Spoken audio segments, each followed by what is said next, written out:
Assalamualaikum warahmatullahi wabarakatuh dan selamat sejahtera. Baik, kita masih lagi dalam tajuk nisbah dan kadaran untuk tahun 6. Baik, dalam video ini kita akan fokuskan kepada subtopik nisbah setara, bagaimana untuk kita memudahkan nisbah dan jenis nisbah. Baik, apa itu nisbah setara? Okey, jadi untuk kita mempelajari dengan lebih lanjut tentang nisbah, kita menggunakan kemahiran yang kita pelajari di dalam tajuk pecahan. Jika murid-murid faham tajuk pecahan setara, jadi nisbah setara ini adalah mudah untuk murid-murid. Jadi soalannya, adakah nisbah 3 kepada 5 dan nisbah 15 kepada 25 setara? Jadi kita dah belajar dari video yang lepas, kita boleh tukarkan bentuk nisbah ni kepada bentuk pecahan. Jadi langkah yang pertama yang kita perlu buat adalah kita tukarkan kedua-dua nisbah ni ke dalam bentuk pecahan supaya kita mudah nampak hubungannya. Jadi kalau sebab dalam bentuk mendata macam ni, kita tak berapa nampak dia punya hubungan. Jadi tukarkan nisbah 3 kepada 5 dalam bentuk pecahan kepada 3/5, dan nisbah 15 kepada 25 ni kita tukarkan kepada 15/25.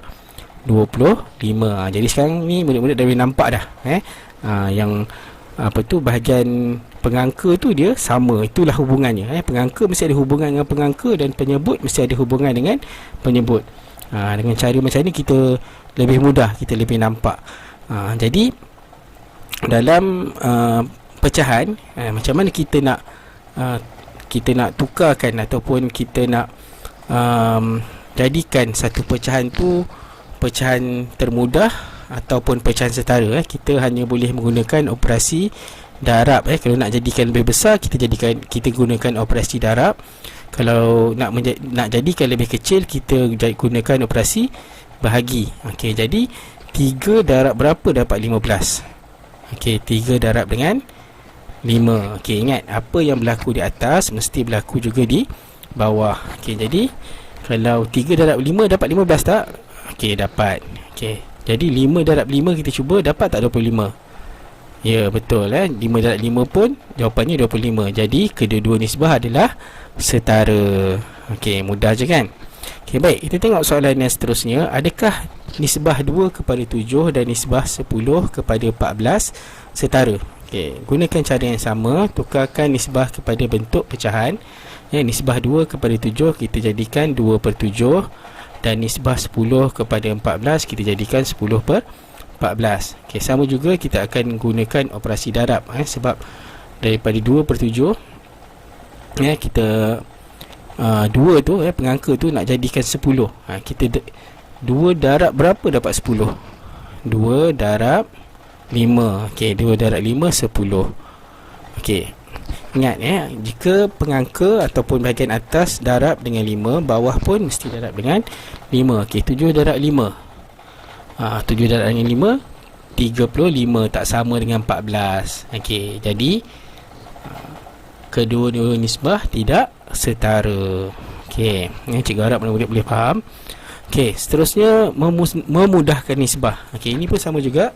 Memudahkan nisbah sama macam cara kita memudahkan pecahan. Okey, jadi ada satu nisbah sini, iaitu nisbah 16 kepada 24. Okey, macam mana kita nak mudahkan? Pertama sekali kita tukarkan dia kepada bentuk pecahan. Okey, 16/24. Okey, 16/24 dua-duanya adalah bentuk kedua-duanya adalah pengangka dan penyebut adalah nombor genap, betul? 16 nombor genap dan 24 nombor genap. Jadi kita boleh bahagikan dengan 2. Okey, jadi ataupun kalau yang lebih advance, murid-murid boleh nampak dah, kita boleh bahagikan dengan nombor 8. Kalau kita nak bagi dengan nombor 2, mungkin memakan cara yang lebih panjang. Kita boleh gunakan sifir 8. 16 bahagi 8 dan 24 bahagi 8. Okey, ingat bila atas bahagi dengan 8, bawah pun mesti bahagi dengan 8. Jadi kita akan dapat 2/3. 16 bahagi 8 sama dengan 2. 24 bahagi 8 sama dengan 3. Jadi tukarkan semula kepada bentuk nisbah, iaitu nisbah 16 kepada 24 sama dengan nisbah 2 kepada 3. Okey. Jadi itulah cara kita memudahkan nisbah. Okey. Seterusnya kita pergi kepada jenis-jenis nisbah. Ada 3 jenis nisbah. Yang pertama, nisbah bahagian kepada bahagian. Okey, ini yang kita dah tengok dalam video yang pertama. Nisbah bahagian kepada bahagian. Apa maksudnya adalah, okey, contoh katakanlah di sini ada 2 jenis buah. Ada buah apple dan buah nenas. Okey. Ada 5 biji apple dan 3 biji nenas. Okey. Soalan yang pertama, nyatakan nisbah apple kepada nenas. Okey, apple ada 5, jadi nisbah 5 kepada 3 atau 5/3. Bergantung kepada kehendak soalan. Kadang-kadang dalam soalan objektif dia bagi pilihan dalam bentuk pecahan. Tetapi selalunya dalam soalan subjektif atau soalan kertas 2, kita mesti tulis dalam bentuk nisbah. Okey. Jadi seterusnya, nyatakan nisbah nenas kepada apple. Nenas ada 3 dan apple ada 5. Jadi nisbah 3 kepada 5 atau 3/5. Okey, mudah je kan? Okey, ini adalah jenis nisbah yang pertama. Jenis nisbah yang kedua adalah nisbah bahagian kepada keseluruhan. Okey, apa maksudnya? Okey, kita gunakan contoh yang sama. Okey, nyatakan nisbah apple kepada keseluruhan buah. Okey, apple kita tahu ada 5. Keseluruhan buah ada berapa? Semua sekali. Ya, betul, ada 8. Jadi jawapannya 5. Jawapannya nisbah 5 kepada 8 atau 5/8. Okey. Okey, nyatakan nisbah nenas kepada keseluruhan buah. Okey, nenas ada 3. Jadi nisbah 3 kepada 8 atau 3/8. Cikgu rasa mudah je ni. Untuk murid-murid tahun 6 ini memang sangat mudah. Okey. Ini adalah contoh nisbah yang kedua. Okey, seterusnya nisbah yang ketiga, nisbah keseluruhan kepada bahagian. Dia terbalik. Tadi bahagian kepada keseluruhan, sekarang ni keseluruhan kepada bahagian pula. Kita guna contoh yang sama. Nyatakan nisbah keseluruhan buah kepada apple. Semua buah ada berapa?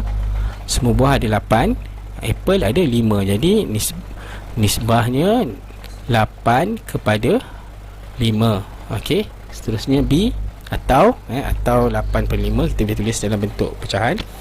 B, nyatakan nisbah keseluruhan buah kepada nenas. Nisbah keseluruhan buah adalah 8 kepada 3. Nisbah 8 kepada 3 atau kita boleh tulis dalam bentuk pecahan dia begini. Okey. Jadi itu sahaja untuk video kali ini. Pengisian yang sangat mudah, sangat senang bagi cikgu. Cikgu rasa untuk tuan-tuan 6 untuk faham, sebab nisbah dan kedaran ini memang adalah salah satu tajuk yang mudah di dalam tajuk-tajuk yang ada dalam silibus matematik untuk tahun 6. Jadi kita berjumpa lagi dalam video yang akan datang. Itu sahaja dari cikgu. Sekian, terima kasih.